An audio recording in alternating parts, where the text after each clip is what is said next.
Are you struggling to conceive? You have options, and at Piedmont Reproductive Endocrinology Group, we'll make sure you have the guidance and support you need. PREG is known for individualized fertility care that's unique to every patient. We take the time to provide a reassuring and empowering experience because we believe that you deserve nothing less. Let us help you on your journey to parenthood. Visit us at pregonline.com to learn more. Get the guidance and support you need at Piedmont Reproductive Endocrinology Group.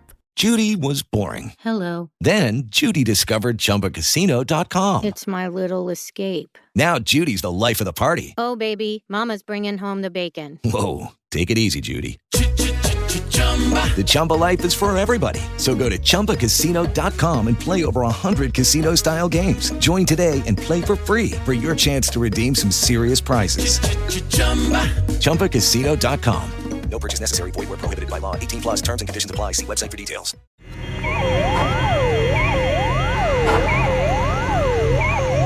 Interday, ciência e conhecimento.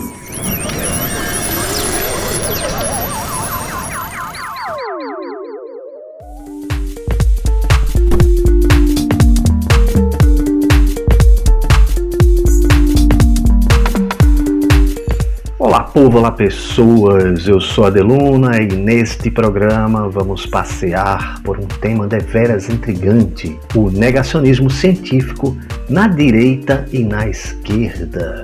Para isso eu converso com o pesquisador Felipe Novaes. Bom, Felipe Novaes, muito obrigado por você estar aqui no programa. Fala um pouco aí de você, onde é que você mora, como foi a sua formação acadêmica. O meu nome é Felipe Novaes, né? Como você falou, eu moro no Rio de Janeiro. Me formei aqui em psicologia na UFRJ e agora eu fiz mestrado pela PUC em Rio e estou agora no doutorado também na PUC em Rio. Eu estudo mais especificamente psicologia social pelo ponto de vista da psicologia evolucionista.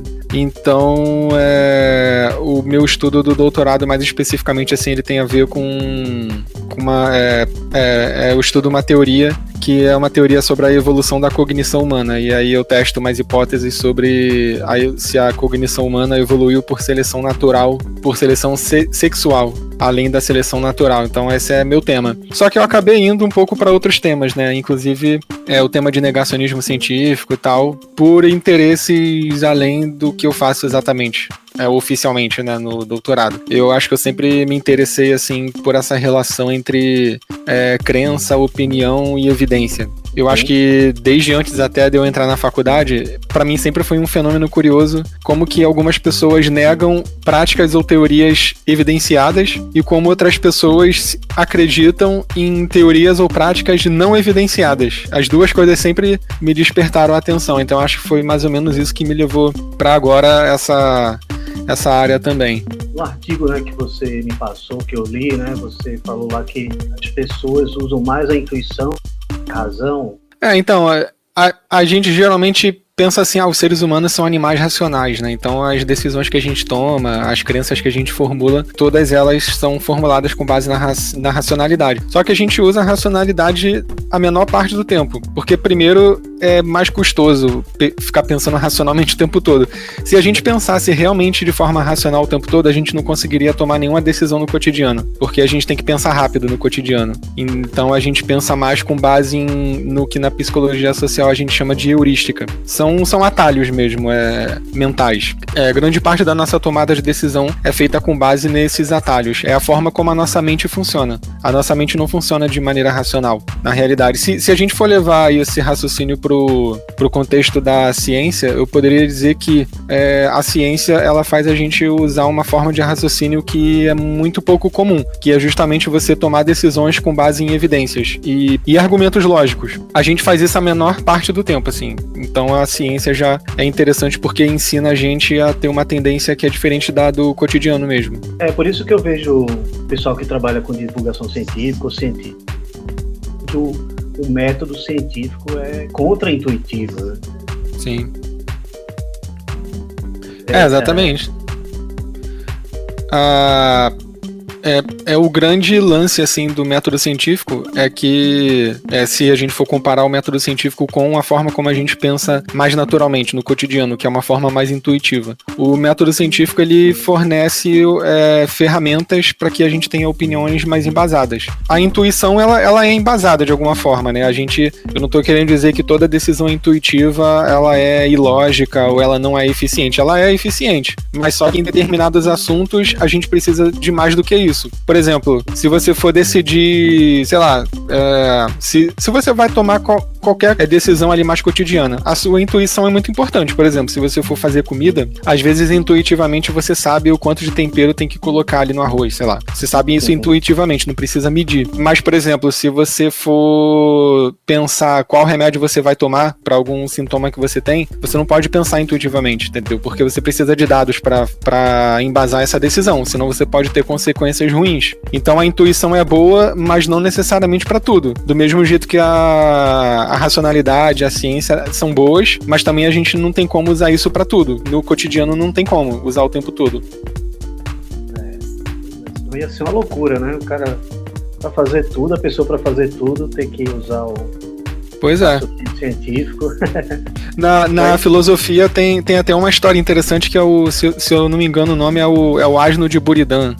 Eu posso estar falando o nome errado, mas eu acho que é isso, Asno de Buridan. Era um asno que ele era muito racional, então ele estava no meio de um caminho em que se ele virasse a cabeça para a esquerda ou para a direita, tinha torrões, acho que de sal ou de açúcar, sei lá, nos dois lados. Só que ele estava no meio entre os dois, então ele era muito racional, então ele não conseguia tomar a decisão de para qual lado ele iria, porque daria no mesmo, porque ele estava numa mesma distância dos dois torrões. Então ele iria para a direita ou para a esquerda, ele não conseguiu, e ele ficou paralisado ali no meio do caminho. Se a gente usasse a racionalidade o tempo todo, a gente ia ser o Asno de Buridan. Muito interessante. Fecho do Charles Darwin, né, que você cita, né, que atingimos o mais elevado estágio na cultura moral quando reconhecemos que devemos controlar nossos pensamentos. Interessante. Isso aqui me lembrou até o budismo, que fala disso, né? Você tem que ter cuidado com seus pensamentos e tudo. É um apelo assim é um apelo a isso que eu tô falando, né? Que a intuição é importante, mas a gente não pode fundamentar tudo que a gente faz na intuição, porque ela tem limites, né? De eficiência. Ela é boa para umas coisas, mas tem limites. Isso vale para decisões que envolvem ciência, e aí, como você falou do budismo, vale para coisas mais cotidianas também. É o mesmo raciocínio. A gente sempre deve se basear nas evidências, na experiência, né? Experiência que não experiência no sentido do senso comum, mas experiência nesse sentido de ter evidências para o que a gente está falando. Tem uma coisa muito interessante que a gente está vivendo agora, nessa época aí da pandemia. Tem um pensamento que até eu... Esse pensamento, que eu acho que é um pensamento bem senso comum mesmo, que é o negócio de se você toma um remédio, você, vamos dizer, você está com suspeita de Covid.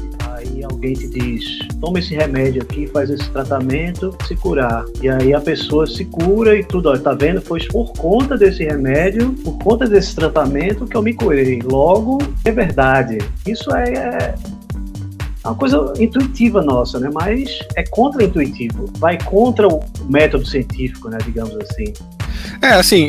Em relação a isso, é um papo complexo, porque tem o seguinte, a medicina, ela funciona desde sempre, desde que ela existe formalmente, a medicina funciona da maneira como você falou. O médico, ele aplica uma intervenção, um medicamento, e observa os resultados, e aí ele vê se depois que aplicou o negócio, o paciente teve remissão de sintoma. A medicina funciona assim desde sempre, então assim, não é que isso seja errado.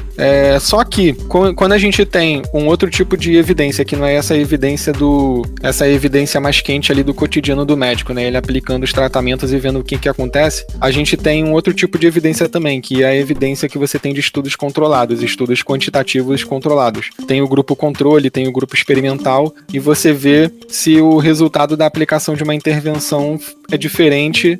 Quer dizer, você pode comparar se um grupo que que sofreu a intervenção e um grupo que não sofreu a intervenção tiveram resultados diferentes. E aí, essa é uma base mais qualificada para você dizer se uma intervenção funciona ou não. Então, assim, o lance é o seguinte, a experiência do médico, médico é inválida? É claro que não. Na ausência de um estudo controlado, a experiência do médico é o que está valendo. Só que quando você tem estudos controlados mostrando determinado resultado, a experiência do médico não pode se sobrepor a isso, entendeu? Esse que é o problema.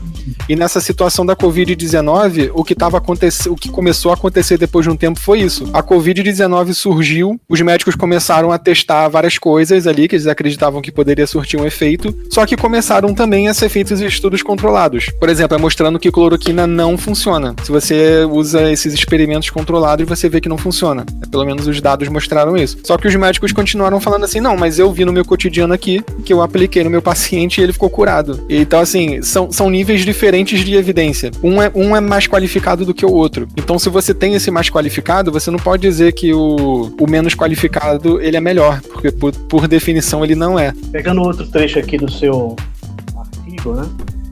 Que diz assim que a gente evolui para concordar com a tribo, não para procurar pela verdade, né? Quando os dados discordam das crenças é porque os dados estão errados. Lembra até ontem uma palestra de Pirula, né? Que a ciência só é certa se concorda comigo, é alguma coisa assim, né? Exatamente. Comenta aí pra gente.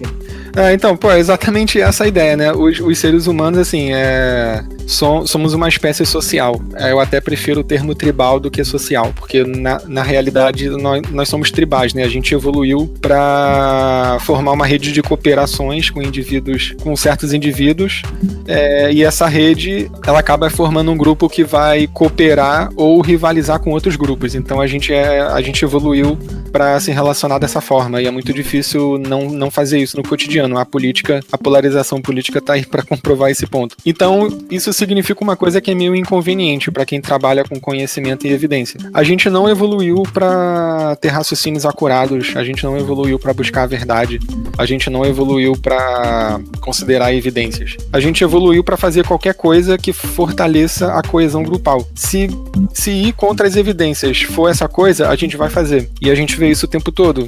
Agora, com a situação da Covid, a gente vê muito, por causa da polarização, né? A gente vê que tem narrativas diferentes dependendo do espectro político da pessoa. Isso é uma evidência disso, assim, se você tem narrativas diferentes, é porque pelo menos um dos lados, na maioria das vezes os dois, mas a gente pode falar que pelo menos um dos lados não está muito comprometido com a qualidade das evidências, e sim com falar coisas que vão fazer a pessoa concordar com as intuições daquele grupo do qual ela faz parte, com os lemas daquele grupo, as crenças daquele grupo. Isso é mais importante para nossa hierarquia de prioridades, digamos assim. Agora vamos começar aqui a falar dos negacionismos, né, nos espectros políticos, críticas do negacionismo na direita. Então, o negacionismo, assim, só pra gente pontuar isso no início, o negacionismo ele sempre tem a ver com negar evidências de uma teoria, de uma prática, enfim. A gente nega evidências de uma coisa que vão contra as nossas intuições.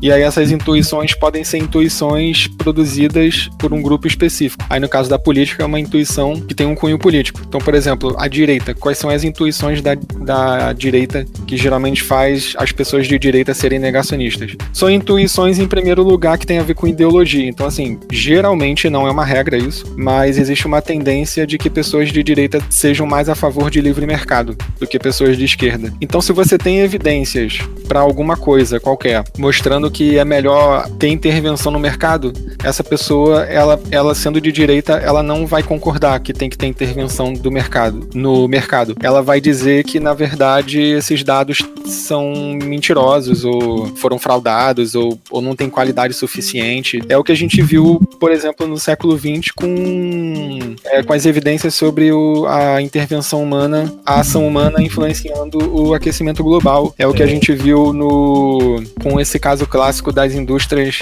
de tabaco querendo contratar cientistas ligados ao governo Reagan para produzir evidências, mostrar que não tem relação entre câncer de pulmão e tabaco. Então a gente vê isso muito claramente na história do século XX. Só que assim, a gente está falando de um exemplo de exemplos de direita porque eu acho que os últimos acontecimentos eles colocam a direita mais em evidência, mas tem espectro, tem negacionismo científico para todos os gostos de espectro político. Antes de a gente ir para a esquerda, tem uma coisa que a gente vê muito, né, que é a direita, gente de direita tentando negar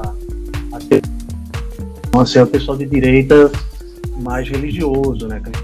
Então, tem duas coisas aí. A primeira delas é que nos Estados Unidos, pelo menos, né, a maioria dessas pesquisas são feitas lá. Então, assim, tem uma relação bastante clara entre ser conservador e ser religioso. Então, é uma associação que existe muito fortemente nos Estados Unidos. E os religiosos, geralmente, eles são contra... Eles duvidam, no mínimo, né, da teoria da evolução, porque eles têm a impressão de que isso vai contra as crenças religiosas deles. Então, eles já estão mais dispostos a negar a teoria da evolução por causa disso. Só que tem uma outra coisa, assim, aí você poderia perguntar assim, tá, mas será que é só isso que faz com que as pessoas neguem a teoria da evolução? Bom, tem uma outra coisa que aí isso sim não necessariamente está presente só na direita, isso está presente por todo o espectro político porque é um viés humano, assim, que é a nossa tendência de atribuir essências a grupos. Então, por exemplo, por que um gato é diferente de um cachorro? Bom, porque o gato tem uma essência de gato e o cachorro tem uma essência de cachorro. Enfim, os diferentes animais têm essências diferentes, por isso eles são diferentes. As nossas intuições humanas, elas fazem a gente concluir isso, muito naturalmente. Isso é mostrado assim com um experimento com criança. As crianças desenvolvem essa noção muito cedo. É meio automático. Então isso significa que pra gente aceitar a teoria da evolução, ou pra gente até entender a teoria da evolução, a gente tem que ir contra esse viés. E por quê? Porque a teoria da evolução, ela justamente faz a gente entender que não existem essências de espécies. Na realidade é um contínuo. Os indivíduos vão se diferenciando ao longo de um tempo muito grande, de um tempo, sei lá, às vezes são milênios, às vezes séculos, dependendo da espécie, e eles vão se diferenciando, formando um contínuo de diferenças. Se a gente olha cada espécie num corte específico do tempo, a gente tem a impressão de que esses grupos são essenciais, mas na verdade eles não são, eles vão descendendo uns dos outros, e se a gente... É mais ou menos se você pegar assim, um espectro de cor, sei lá, uma cor que vai do vermelho ao laranja, digamos assim. Em que momento o vermelho deixa de ser vermelho e passa a ser laranja no espectro? Você não consegue dizer muito bem, porque ele vai mudando gradualmente ao longo do espectro. Com espécie é a mesma coisa. Só que a nossa experiência do cotidiano, ela não mostra isso pra gente. Então a gente, pela experiência do cotidiano, a gente desenvolve esse viés essencialista, de que as espécies são categorias estáticas ao longo do tempo. O criacionismo, ele se apropria justamente desse viés, porque afinal de contas a gente não precisa fazer muito esforço para pensar dessa maneira, entende? O esforço a gente precisa fazer para desconstruir esse viés e entender como que a evolução funciona. E agora vamos lá para a esquerda, né? Onde é que a gente localiza exemplos, né, de negacionismos? Então, a esquerda, ela tem alguns negacionismos muito típicos por causa de um viés que é muito comum em pessoas de esquerda, que é o viés que a gente chama na literatura de igualitarismo cósmico, que é essa ideia de que grupos humanos ou indivíduos, eles não têm diferenças entre si, ou se tem, todas essas diferenças são causadas pelo meio ambiente. Isso faz com que a esquerda geralmente tende a ser cética em relação a diferenças individuais em geral, incluindo diferenças de grupo, por exemplo, diferenças entre homens e mulheres. A esquerda, assim, ou a esquerda vai tender a negar as diferenças, ou elas vão tender a falar assim, olha, se não fosse o ambiente mais machista e etc., homens e mulheres seriam idênticos. Eles só são diferentes por causa do ambiente que socializa eles de maneira diferente, e isso produz todas as diferenças que porventura a gente vai encontrar. Esse é o viés do igualitarismo cósmico. Tem um outro exemplo também de coisa que geralmente assim, cheira mal para quem é de esquerda, que é variável individual, que é a diferença individual, por exemplo, em termos de personalidade e inteligência. Porque assim, isso daí é um dado mais do que corroborado por quem estuda essas áreas. Indivíduos têm diferentes níveis de inteligência e também têm diferentes características de personalidade. E isso não varia, assim, tem um nível de variância entre dessas diferenças que é sim causado pelo ambiente. Por exemplo, escolaridade. Isso daí é uma variável ambiental que influencia no nível de inteligência. Mas tem um nível de variação aí embutida que não é causada pelo ambiente. Ela é uma diferença intrínseca às diferenças individuais mesmo, de natureza biológica. Quem é de esquerda geralmente não aceita isso, porque segundo o viés do igualitarismo cósmico, todas as diferenças são causadas pelo ambiente. Então é muito difícil para esse grupo de pessoas aceitar que algumas diferenças, pelo menos, ou algum grau dessas diferenças seja explicado por biologia, não só por socialização ou cultura. Tem um discurso que eu tô vendo na direita também, né? Por conta da pandemia. A grande teoria da conspiração das indústrias farmacêuticas, né? Isso, eu tô notando que a direita, a esquerda tem muito isso. O pessoal que defende tratamentos naturais, sempre falou isso. E agora tem a direita falando isso. Então, o que acontece? Classicamente, se a gente for pegar pelo menos ao longo da história do século XX, as conspirações relacionadas à Big Pharma, que são as indústrias farmacêuticas, elas vieram da esquerda. Por quê? Por causa mais ou menos disso que você falou, né? A esquerda está mais ligada... primeiro, as pessoas de esquerda, elas têm uma dificuldade maior em aceitar qualquer coisa associada a livre mercado.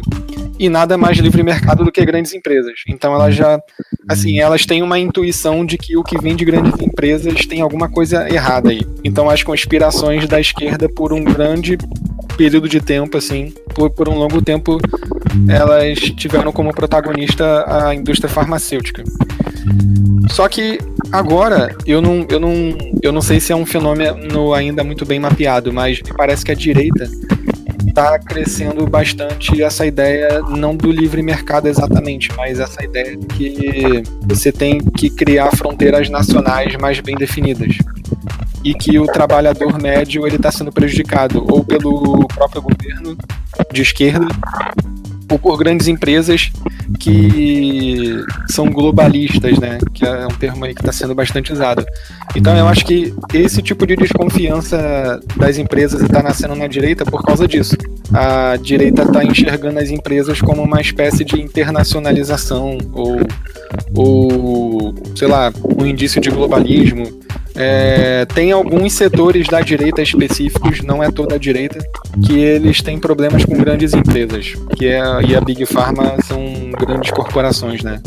Eles são mais a favor, assim, eles são mais tradicionalistas no sentido de achar que as comunidades elas devem ser muito bem separadinhas, assim, você não tem que ter um grande poder central, um grande poder global, seja ele político ou econômico.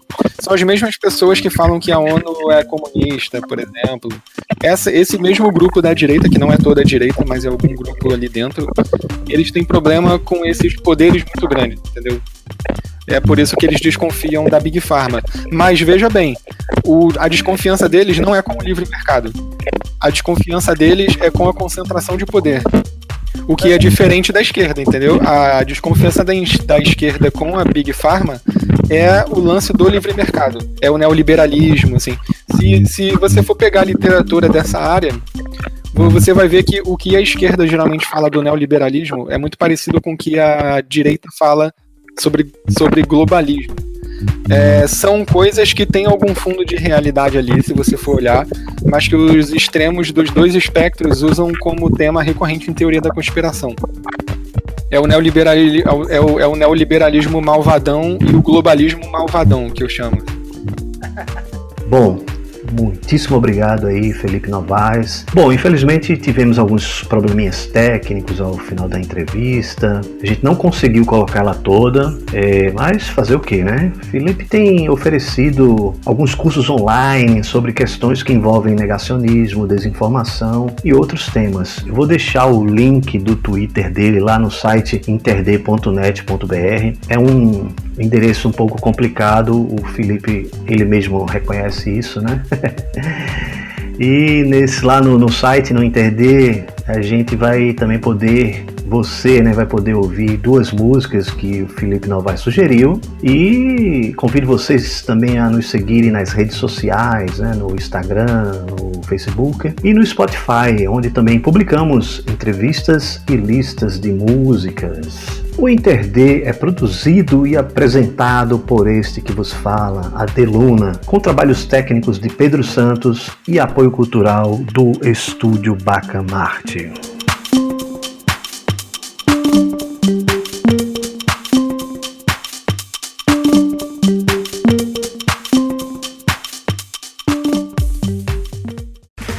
Okay, round 2. Name something that's not boring. A laundry? Ooh, a book club.